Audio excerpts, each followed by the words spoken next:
L'OTAN est-elle en état de mort cérébrale, comme l'a dit Emmanuel Macron? Pour le président français, l'offensive militaire unilatérale de la Turquie, pourtant membre de l'OTAN en territoire syrien, justifie un tel diagnostic, tout comme le manque de coordination stratégique entre les États-Unis et les autres membres de l'Alliance atlantique.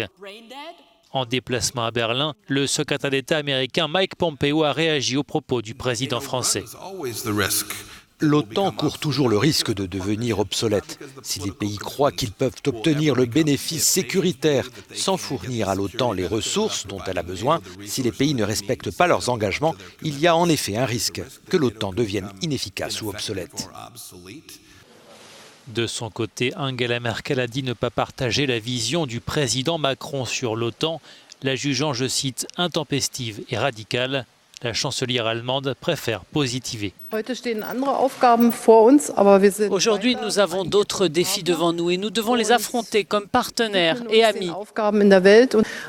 Si je puis me permettre, l'Allemagne a l'intention de continuer à jouer un rôle actif pour essayer de résoudre les problèmes auxquels notre monde est confronté. À Moscou, Sergueï Lavrov, le chef de la diplomatie russe, a également été invité à réagir aux propos du président français, alors que les relations entre la Russie et l'Alliance atlantique sont au plus bas.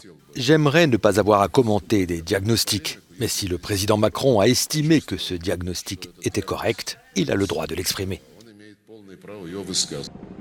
Les propos du président français étaient publiés ce vendredi dans l'hebdomadaire The Economist, à un mois d'un sommet à Londres de l'Alliance atlantique. Pour Emmanuel Macron, la situation actuelle de l'OTAN justifie la construction d'une Europe de la défense pour laquelle il milite ardemment.